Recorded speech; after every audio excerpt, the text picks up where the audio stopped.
Welcome to the show with no name for Friday, January the, what? 18th. 18th, 2013. I got it right this time. Yes, you did. All right. I'm Bob Going with Jim Nicosia and Gavin Murdoch. I think we should start out by wishing a very happy birthday to, one of our peers, Mr. Sam Zerlo, who, it says on Facebook that he's 82 today. And but I think he was born 82 years ago, but I think he was like 60 when he was born, wasn't he? Dean of Montgomery County Journalists for many years. Since Hugh Donlan's death, he's held that title. And still going strong. Yeah. Interviewing the congressman this morning. He's doing a solo this week. He was a classmate of Elaine's. Really? And Gene Katina also. And Gene Katina, yeah. Yeah. Wow. Wow, so he's older than you then, huh? Yes, he's older than me by 2 years. Wow. Wow. Yeah. Wow. Wow. That's impressive. Well, then maybe, God forbid anything should happen to Sam, but then that would make you the Dean of Montgomery County Journalists, wouldn't it? Well, if you want to call we have to call you a journalist? Journalist. Yeah, of course. We're at the I'm sitting in the chair of honor. That's right. That's right. I made one of my rare trips to City Hall last night. I haven't been there in a long time inside. I can't remember the last time I'll bet you it's 3 or 4 years since the last time I was inside the building.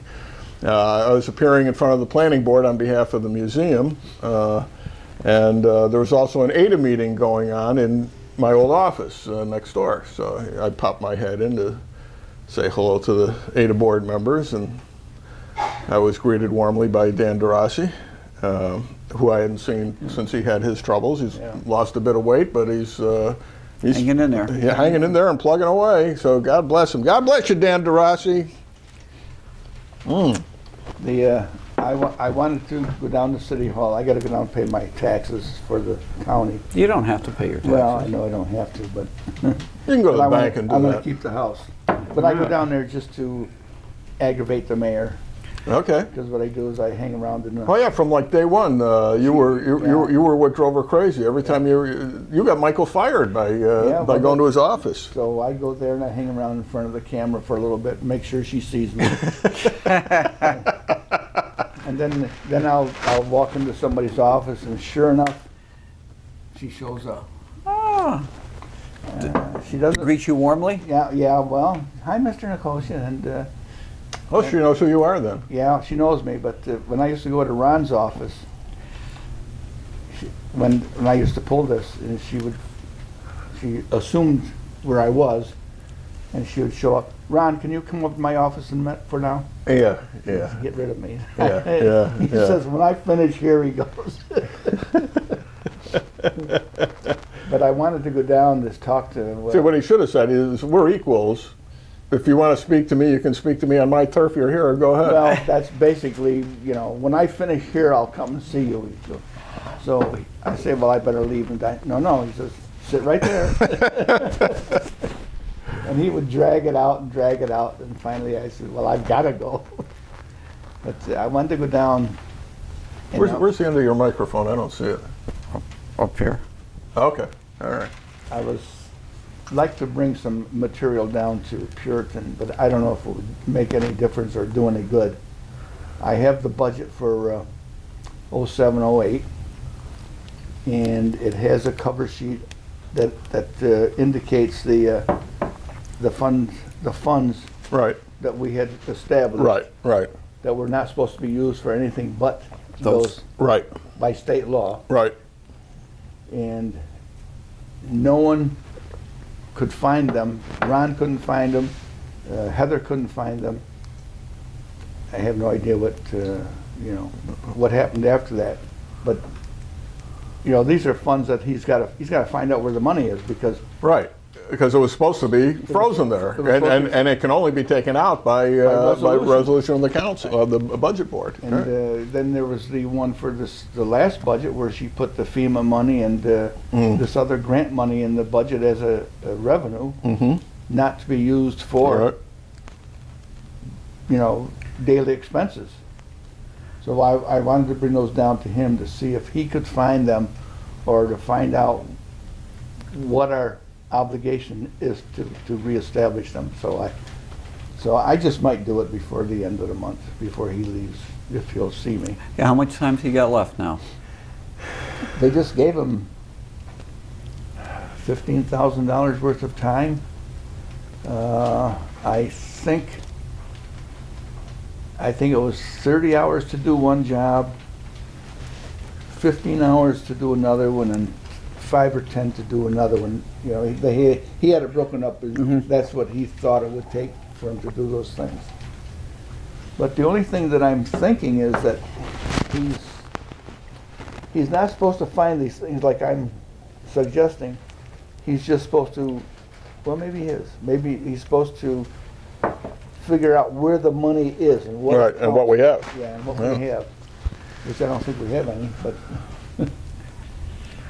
and Diane said it the other night on at the council meeting that if when the state comes in and finds out what bad shape we're in, they will step in and take over the city for. Well, you know why she said that? She watches our show. Yeah. Yeah, she got it from you. Yeah, I know. So they're saying no, they won't do that, but I believe they will.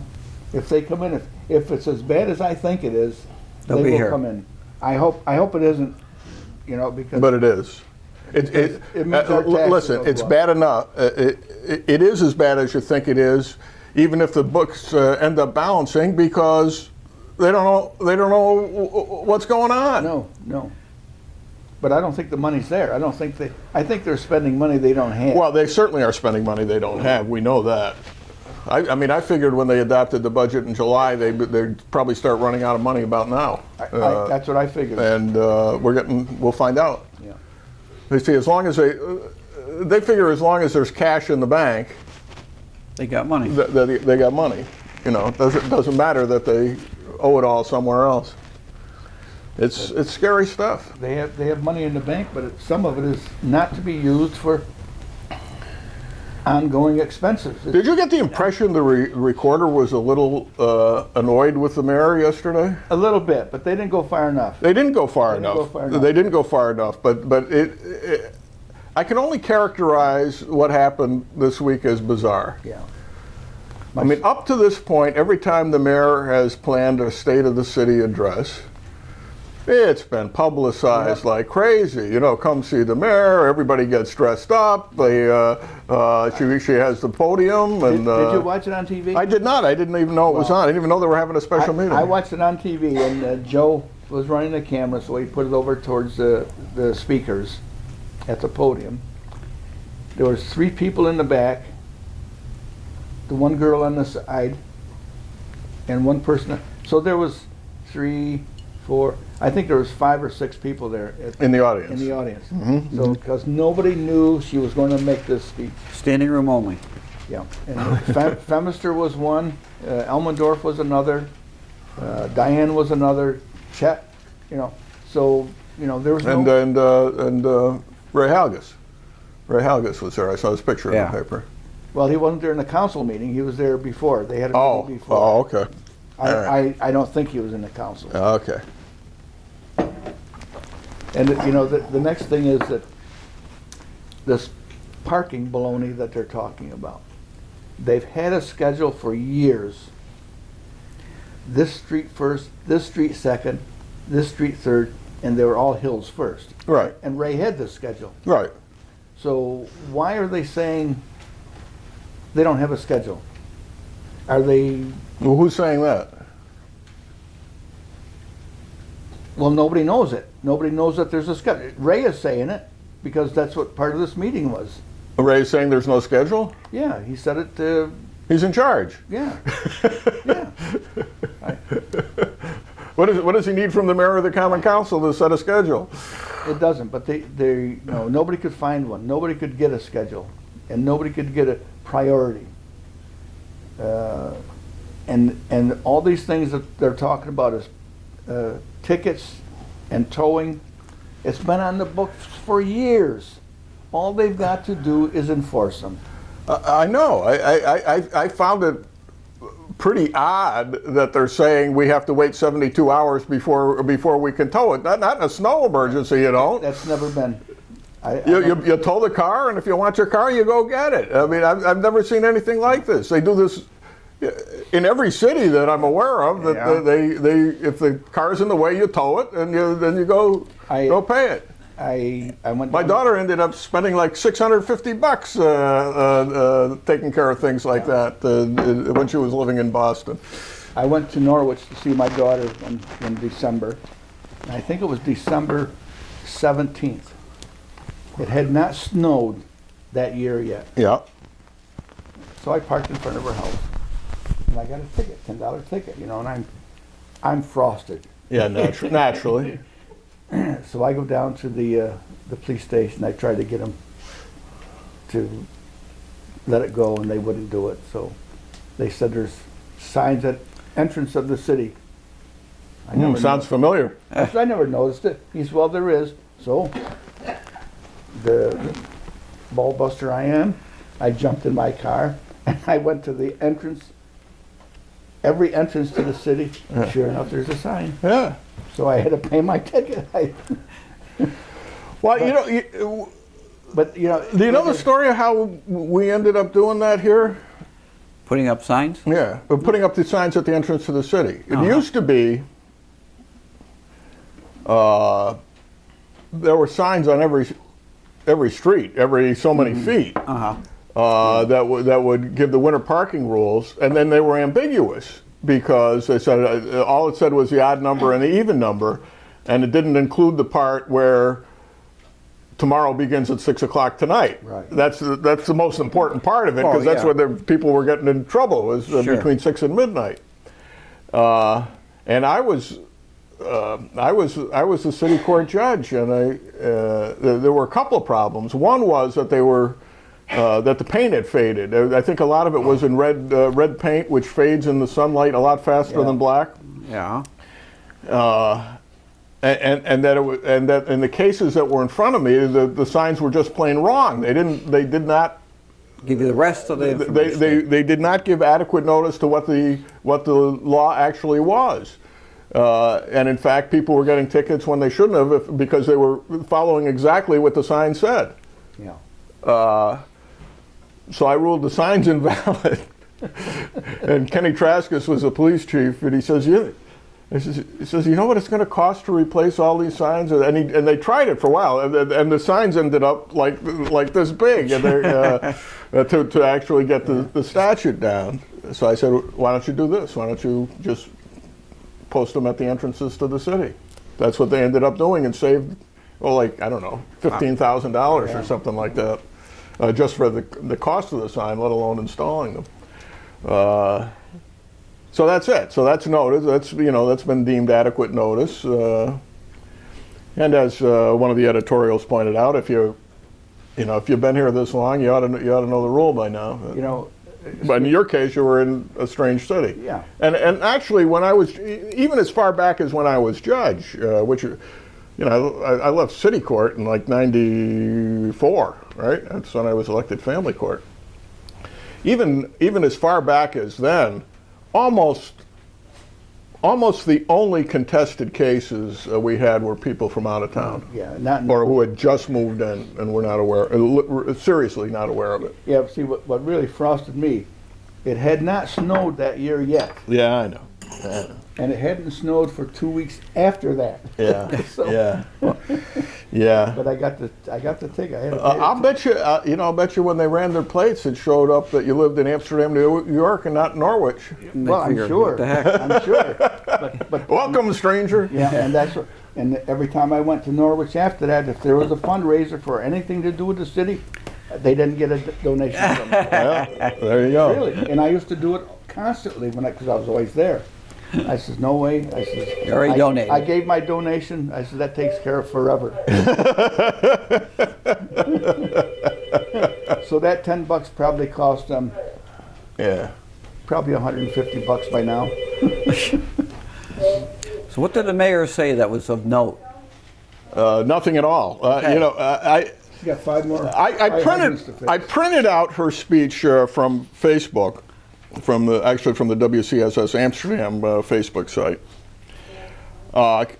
As you can see, it comes with 4 pages. I didn't actually look at them until this morning because I didn't see how it had printed out. I just assumed it was going to print out in normal font like I'm seeing on TV, and it is like maybe 8-point font here, and it's 3 solid pages and part of a 4th. So if I put this up to my usual 16-point type that I use to read stuff on this program.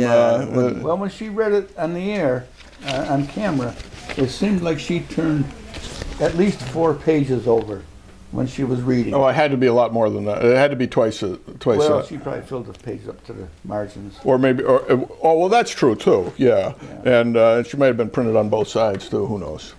Well, Well, first of all, let me give my historian's perspective. Back when I was corporation counsel, I remember those days. I had in my office, that lovely office in City Hall that was nicer than the mayor's, had my own private bathroom and everything, and Jimmy Crisali painted it for me. It was windows overlooking the park. It was the best office in City Hall by far. It's the biggest. Yeah, the mayor's office might be a little bigger. Might be a little bigger square footage, but good size office with it was the biggest office other than the mayor's. Yeah, absolutely. And I had the meeting table and everything else. I was king. I was king in there. Anyway, I had in my office bookcases filled with the old minutes of the Common Council, going back as far as they kept minutes until Mayor Villa decided it was too big an expense and they stopped printing them, which is a shame because they're a valuable resource. Yeah. And in the olden days, back when we actually cared what we were doing in the city, the annual State of the City message from the mayor was extremely detailed. He or she, well, no, it was only he's before her, but he would get each of the department heads to give a complete summary of what their department did during the course of the year and what the plans were for the future and what they considered the problems to be that needed to be fixed. And it was, looking back, it's historically interesting stuff. The recreation department serviced 15,000 children during the course of the summer. We had the doll festival, the this, the that, we had so many leagues, so many this, so much of that. The Department of Public Works filled 2,336 potholes. We did. The police answered so many calls. The fire department had so many fire calls, so many emergency calls, and all this. So you actually get a grasp of where your money is going, which the mayor alludes to in her speech, but then doesn't go ahead and do it, with a couple of minor exceptions. But most of this is strange. The whole speech was strange. It's a strange speech. I mean, she wanders around about her notebooks. I always carry my notebook. I'm wonderful. I have photos of my family, how much my children have grown up, blah, blah, blah. Wow. We've painted the walls, the furniture, the curtains, and the carpets, and the light fixtures. And that's when my wife got up and walked out of the room. Yeah, I mean, and this is like in the first really long paragraph, and she talks about her husband bringing her vanilla pear seltzer, all of this unannounced to the public in advance. So she just sprung it. I guess it's not illegal or anything. It's just strange. Strange. Yeah.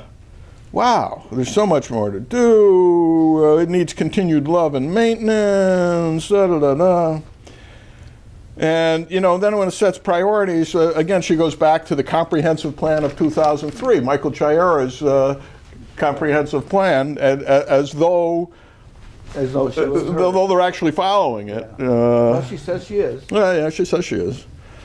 with minor. The year was a year of great promise, furious activity, and extreme heartbreak. Okay, all right.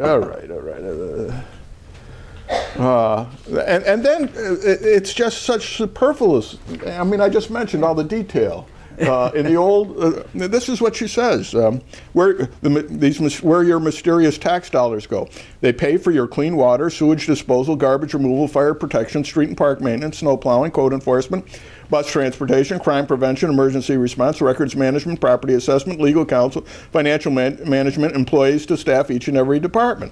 And curtains and rugs. Well, okay. I mean, that tells you absolutely nothing. All it does is give a list of the departments. That's all it did. You know, not how the money is spent or whether it's being spent wisely, although she asserts that. She says she put curtains in and painted. It's a highly complex and amazingly responsive, given its vast responsibilities. Okay. Now, then she says, yeah, here's something that is really deceptive.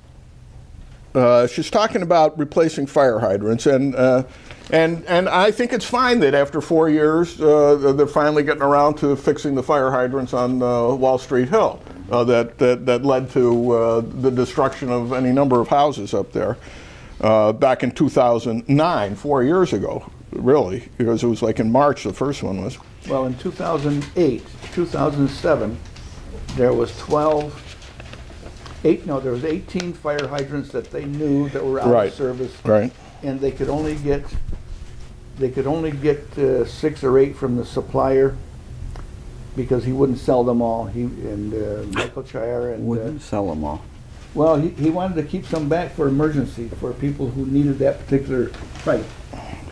So we have an unusual thread on ours, so they're nearly custom made actually. Okay. So he finally gave us, I think he finally gave us 12 or sold us 12. Right. And they started replacing them from there, but that was back in 2007, so that was 8 years ago. Then she said, she talks about the horrific fires of 2009. If you recall, there was not enough water to adequately confront the fires because of corroded lines. Since that time, we have been systematically addressing critically compromised areas across the city and are now down to the last 10 hydrants in need of replacement out of almost 1,000. Now, the total number is 1,000. Well, that's it. There are 1,200 fire hydrants, 1,250 or something like that. About 1,200 fire hydrants. Right. So she's leaving the impression here that she's replaced the 990 fire hydrants, which is total nonsense. Yeah. Maybe 20. So,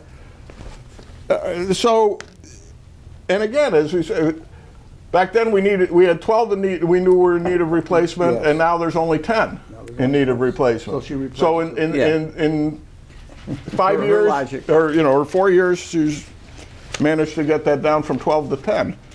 Now, in fairness, the 12 number was what they knew. That's what they knew. And it seems that every time we had a fire afterwards, that's when we were discovering. Well, that's the only time you find out. You will recall. But didn't we have... You will recall the going plan for this some time ago. No, I don't. But I'm sure... Well,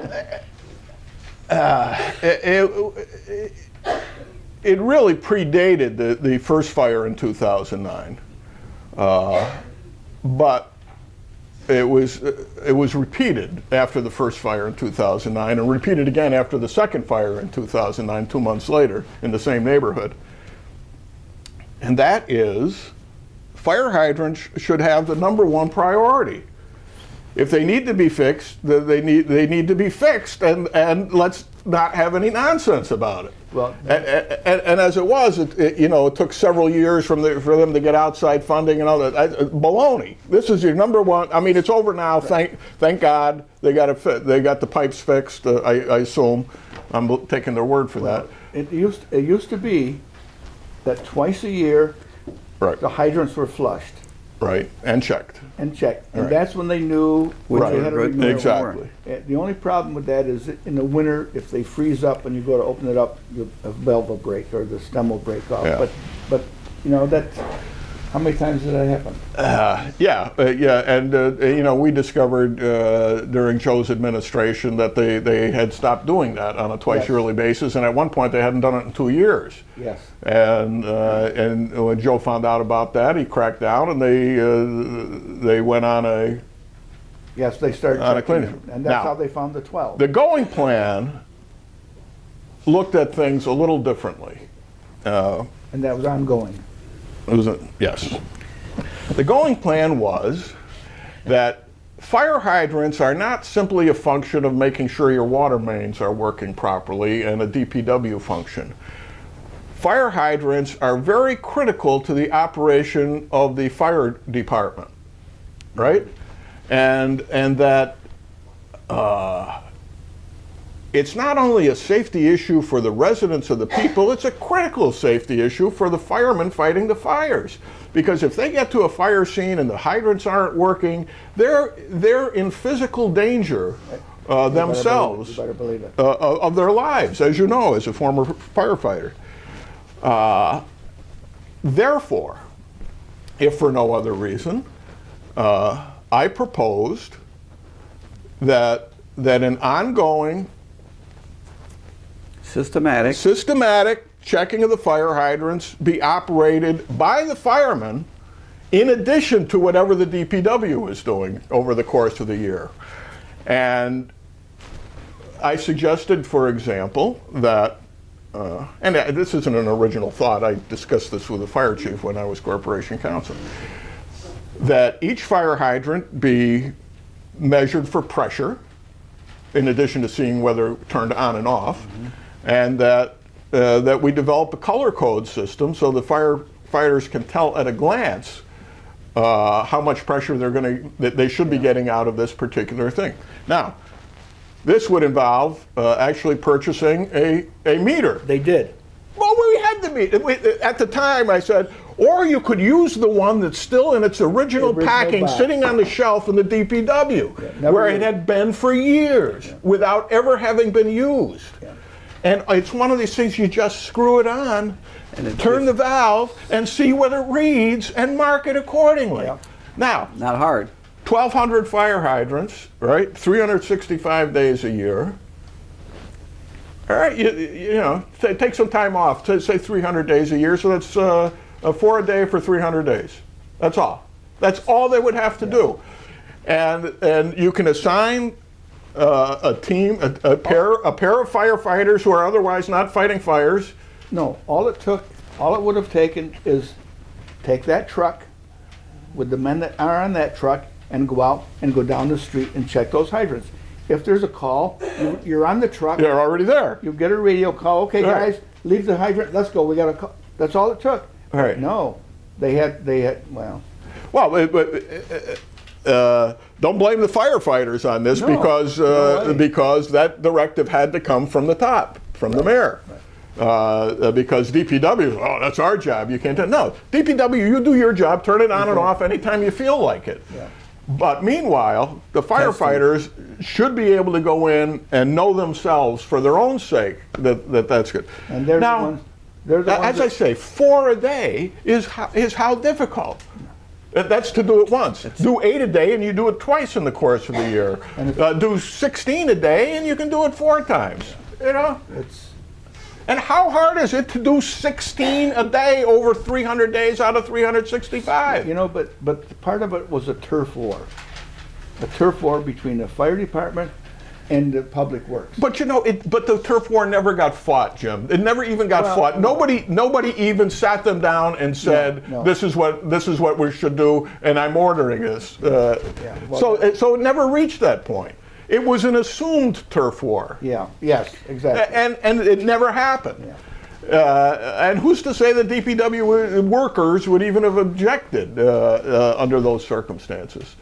So it's crazy. It's absolutely crazy. It's okay for the firefighters to turn the valve when they're fighting a fire, but not during the rest of the year. Yeah. Yeah. It doesn't make sense. It doesn't make sense at all. Doesn't make sense. Doesn't make sense at all. And what was it, like 5 fires in a row that we had where there wasn't sufficient pressure? It was crazy. crazy. And then after a while, they just started denying that there wasn't sufficient pressure, even though there wasn't sufficient pressure, like on that one on Brookside Avenue, which I know there wasn't sufficient And pressure. these guys are, I would say, highly trained. Firemen are highly trained. Yes, now. they are. They have to go to school. Yeah. You know, when I was on the department, it was on the job training. You stayed with the guy who had the most experience. Yeah. Yeah. Hopefully, he knew what he was doing. And then that you learned something from him. Yeah, Yeah. Yeah. And I used to go with the biggest guy there. And you know, What's wrong with that? you know, the firefighters take a lot of heat. They Well, I didn't mean that literally, but I know. they say, oh, well, what do? They sleep all day and all night, or you know, whatever. But you know, when you see them fighting a fire, there ain't enough money in the world to make me do what they do.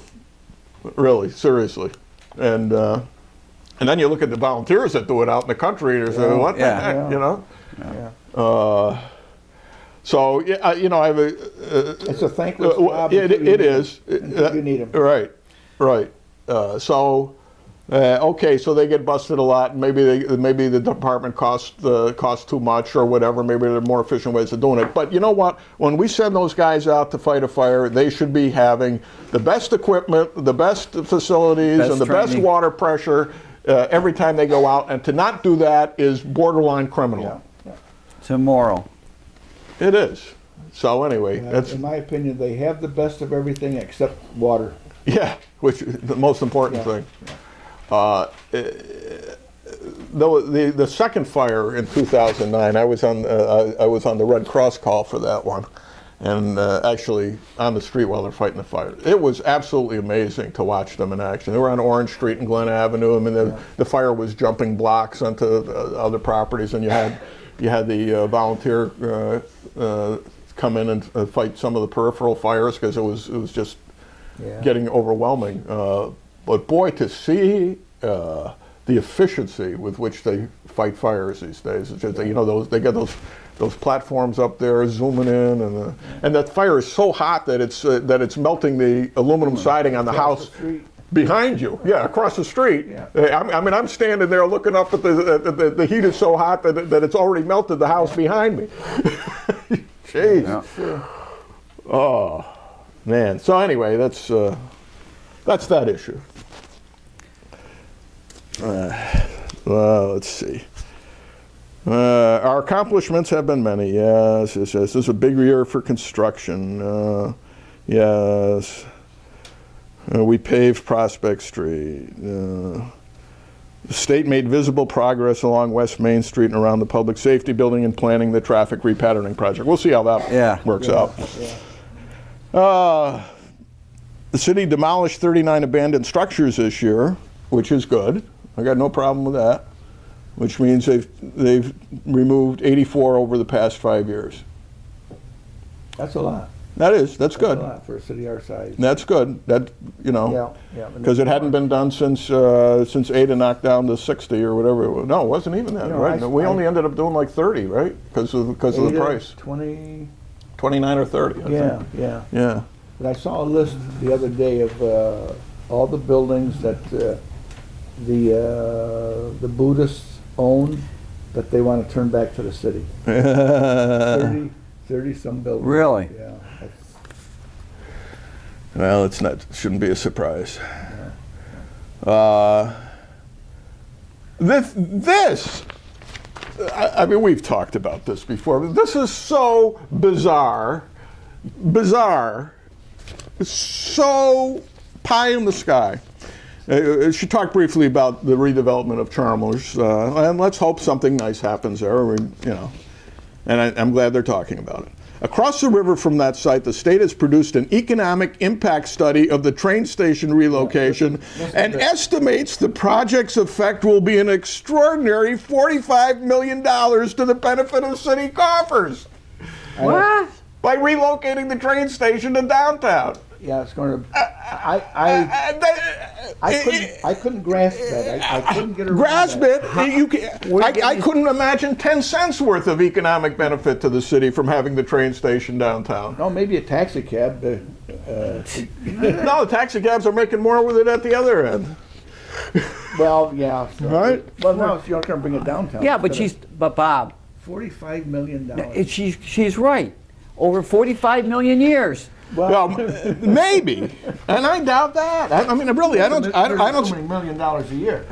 Well, she doesn't say No, that. She now says you're $45 million. $45 million years.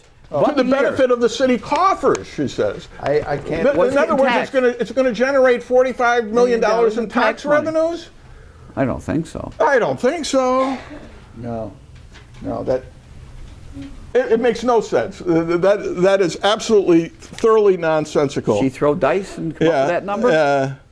Coupled with Riverlink Park, the connection to downtown, which doesn't exist, the planned pedestrian bridge, which sort of exists, and the new Riverwalk to Guy Park Manor, which doesn't exist, and there are no plans for. No plans for that.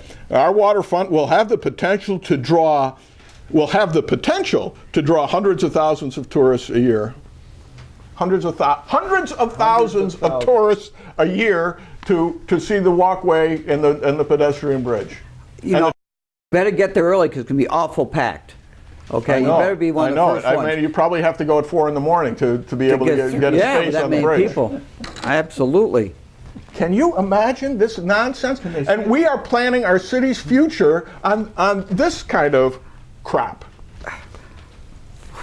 This is, Hundreds. Holy God! Hundreds of thousands of tourists a year will be coming to see our pedestrian bridge, which has a view of nothing in one direction and a lovely view of the lock at the Guy Park Manor in the other. And what about the contract for that maintenance of that bridge? It was, Well, they tabled it, and I guess they didn't bring it up this week because it wasn't a regular meeting, right? It was just a committee of the whole meeting. No, there was a regular meeting. Was it a regular meeting? I thought it was just a committee of the whole meeting. I'm not sure. I didn't catch it, but I thought Isabel asked for a copy of the contract. I think it was that contract. And he asked the mayor. And she says, no, you can't have a copy, but if you want to read it, you can come and make an appointment. What? They want him to approve a contract, but they're not going to give him a copy of it? No, It's not attached to the resolution? Well, It's Obamacare. You pass it, then you read it. The resolution wasn't on there this week, but Joe had asked to see. Now, let me ask you, I don't know whether we said it last week or not, but can the mayor tell us exactly how much it's going to cost to maintain this bridge to nowhere each and every year from now into infinity? Or 45 million years? Whichever comes first. Whichever comes first? Can she tell us that? No, there's no. Do the aldermen know what they're voting? Do they know how much money they're committing to? Well, they don't have to because they're putting a drop box on each side. Well, that's true. That'll It'll be take care of it. self-sustaining. Pay as you exit, as Alfalfa would say. Yeah. Once you get on the bridge, you can't get off unless you pay. MTA.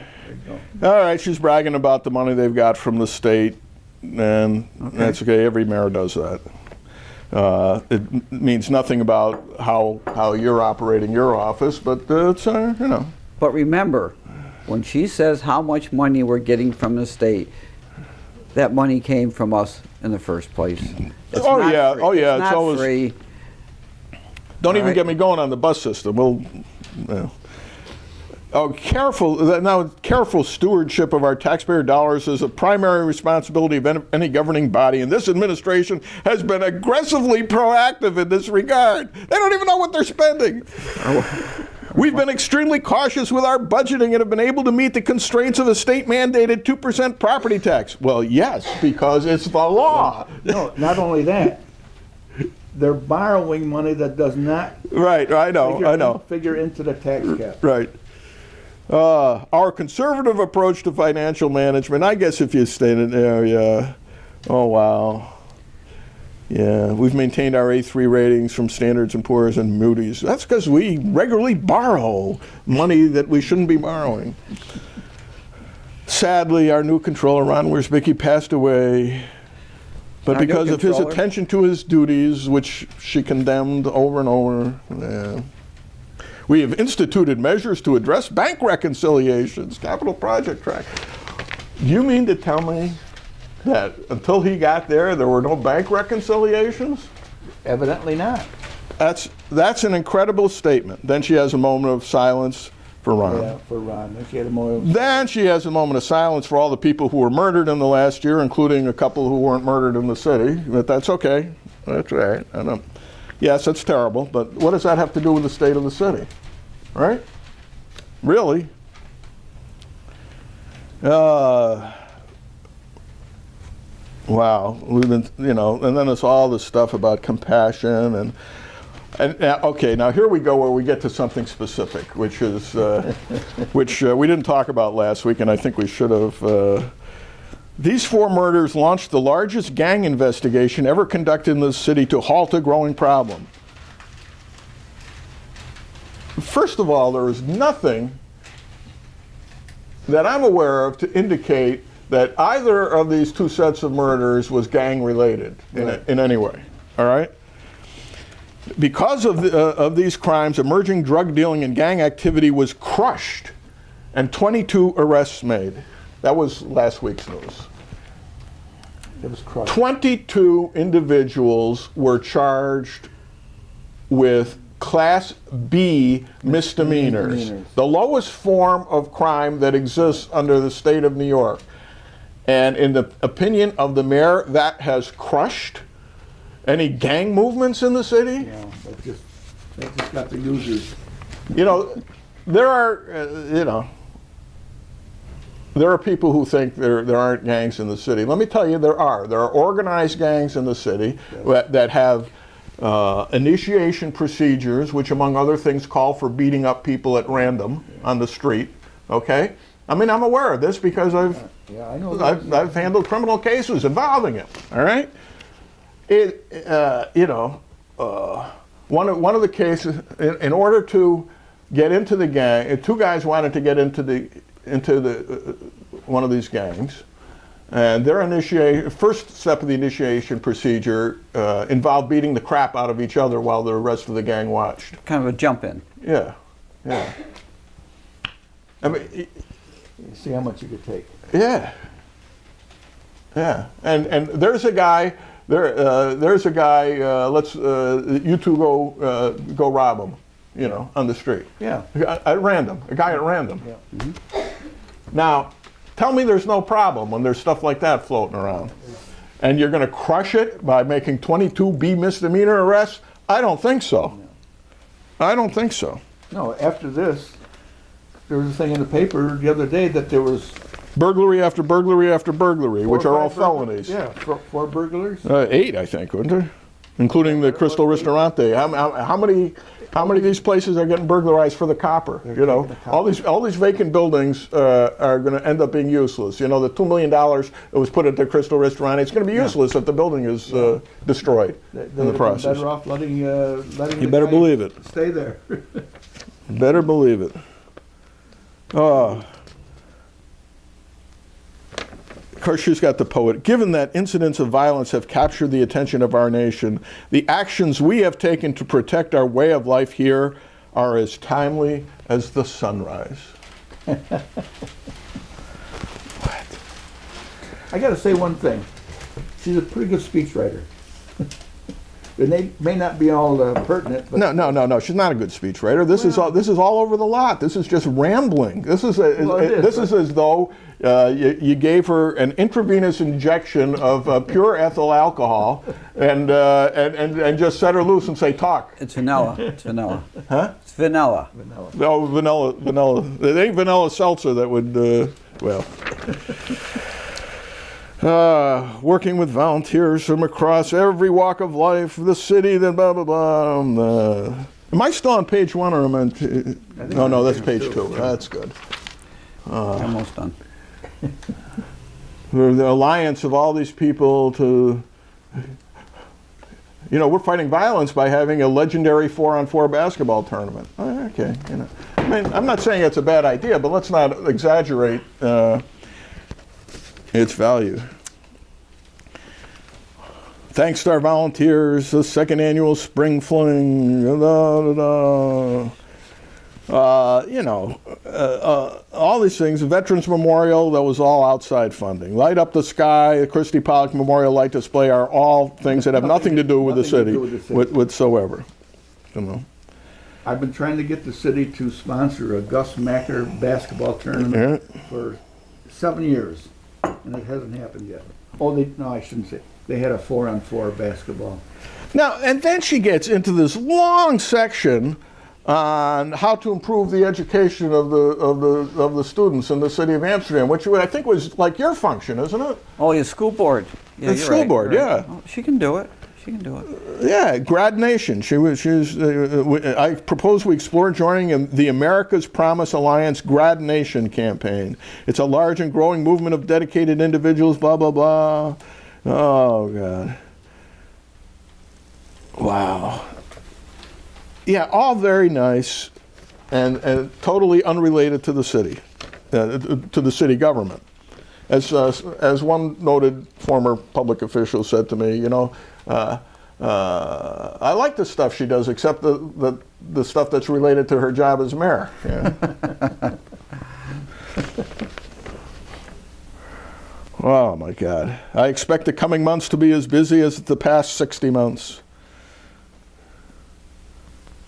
How long does she think she's been mayor? She hasn't been mayor for 60 months. She's been mayor for 48 years. months. 48. Yeah. 48? Starting So she on- must be giving Joe Emanuel some credit.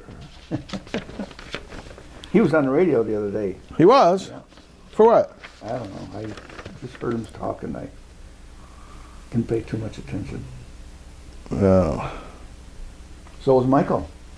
We will investigate bringing the wastewater treatment Pulitzer back in line.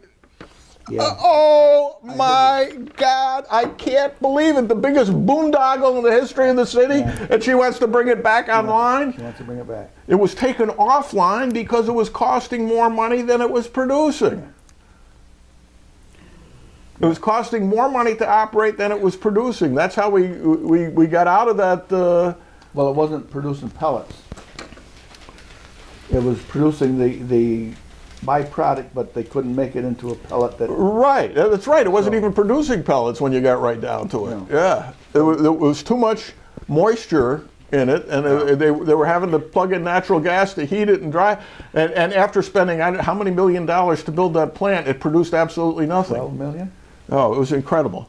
To bring that back on, to even talk about bringing that back online after we took a bath, we ended up paying 25%. We're still paying for it. We're still paying for it at a great cost per year on your sewage treatment sewage bill. I'm speechless. I missed that the first time I read this. So did I. Oh my God. Oh my God. And the train station relocation. We will hunt down storm sewer connections and remedy them to avoid costly fines from the state. Yeah, you know We've what? been doing that For decades. 100 years. Yeah, and when's it going to be done? No, we just do the same study over and over and over again. And yet they never go up to Hageman and say, yeah. what's going on up there? I don't know if you know this, Gavin, but every time it rains, there's a meter that measures the line coming down from Hageman that goes through the city to our sewage treatment plant. Yeah. Goes off the chart when it rains. Because obviously stormwater is getting into the sewage system. Oh, it's Do you mixing. think we've sent anybody up there to figure out what's going on or why it's happening? I've always suspected that there's a break or an opening where it goes under the Chuctanunda Creek in Hageman. Because it's like when the water level reaches a certain, the water level goes up so high, Yeah. and then it just pours in. It's as though like we used to have a cross connection down by Guy Park Manor, where for years, decades went by when they suddenly discovered that every time it rained, the river water went right into the sewer plant. You know, it reached a certain level, and because there was no backflow valve on it, Just mix and they match. fixed that, and it made a huge difference. But There's got to be the same thing going on in Hageman. But all it takes is the employment of dye Right, exactly. in the area. Put dye, Exactly. Put dye in this one spot, just this one spot, and see if it shows up in the. Right. If it does, you know that's where the leak is. That's right. There was also some thought that people had their storm water flowing from their basements into the sewer, which could very well be. Yeah. I've got,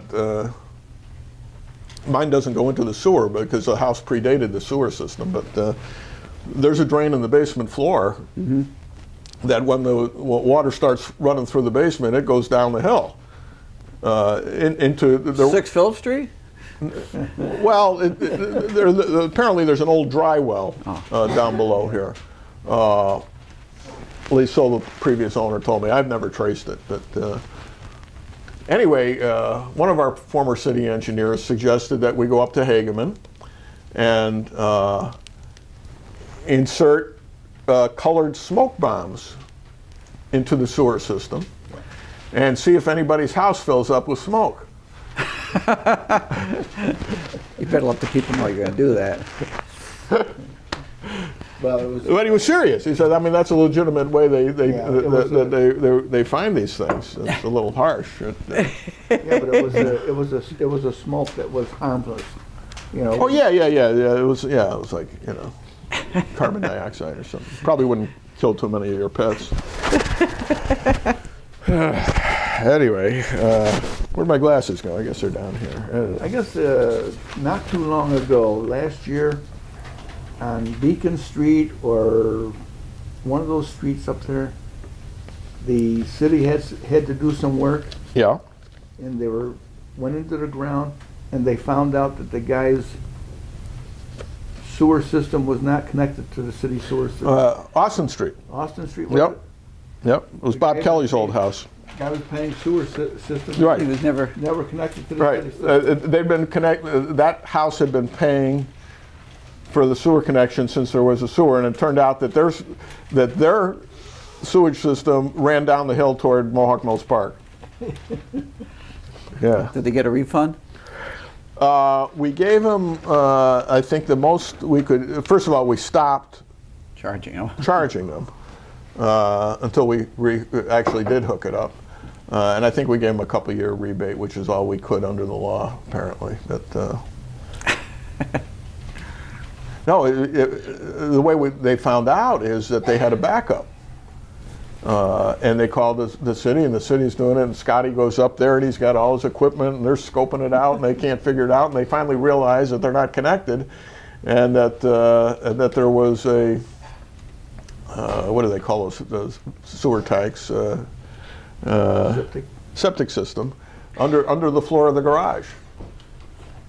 Apparently the garage was built after the house, and I don't think the previous owners even knew the septic system was there. Probably not. I'll bet they didn't, because they put the pool in too. Ooh. Yeah. Nice. Yeah, that was a bad situation. And who knows? Who knows? How many others could be? Could be other ones. They could not be the only. Oh, I'm sure there are. I remember they had them over on the south side, like on Hoover Avenue. They weren't connected, and then they had to put in a whole pumping station for those half a dozen houses. Yeah. Anyway, well, Paulie Constantine, the late alderman of the Second Ward, worked on one of the sewer gangs back when he was a kid. He was a teenager, I think, and he said in those days they just took the shortest route. If they had to replace something, if they hooked it into the storm sewer, fine. If they hooked it into the sanitary sewer, fine, because it all ended up in the river. At the time, yeah. And that's the problem with a town this old, because when it didn't make any difference, It didn't make any difference. it didn't make any difference. But it sure as hell does now. Yes, it sure does. But in fact, when it rains, our sewer system basically shuts down. And we get fined by the state Yeah. because so much of the overflow goes in the river, and you're only allowed so much. We had to put in, I forget what we paid for it, that holding tank at the sewage treatment plant to take care of those situations, huge holding tank. Because of the gravity situation, it's never been called into use, because the stuff gets blown out at the pumping station in the East End into the river before it ever gets to the... That was a good engineering design. Yeah, yeah. Well, you know, when you retrofit, you work with what you got, I guess. But what do we got? We got the pumping station in the west end, the east end. There's one in Fort Johnson as well. There's three pumping And there's one on the stations. south side. Four stations, I believe. Is there only two on this side of the river? I think. There's one I could be wrong. off west. Off the arterial, Off the arterial. and then there's one down off of one of those streets in the east end, before you get to the sewage treatment plant. Anyway, each one of those pumping stations has a little office. I went on a tour of them one time, Yeah. and none of them actually operate the way they were meant to, but they were actually meant to be designed to be manned. And one of them has, they have these screens that are supposed to be in motion and capture bulk items that are then dumped out automatically and stuff like that. One of them was put in backwards and it's never been fixed. You know, It dumped into the station. it performs no function whatsoever. You know, and, it's crazy. But if you actually had a job where you sat in that office and monitored everything, let me tell you, spending 10 minutes in one of those places, I could taste it for the rest of the day. Really? Yeah, I mean, it's just awful. I mean, I just can't imagine, because you're talking raw sewage pouring in at your feet. Anyway, we thrive with our partnerships. Van Hasselen's doing a good job. I hope so. We've maintained a steady keel, even though we've been pummeled by economic instability. Time to revisit the master plan to set new goals for the coming decade. That's nice. Or at least until April. But basically, in 3.5 tightly written pages, it just says absolutely nothing. No, nothing that you didn't know already. Wow. It's It's like an Obama press conference. Yeah. You know, I don't follow politics that much. No. But every time that That's why we have you on as our commentator on a show that deals with nothing but. well, I We need someone who doesn't know anything about this stuff That's me, that's to me, ask the that's me. proper questions. But I get so disgusted when I see Obama making a speech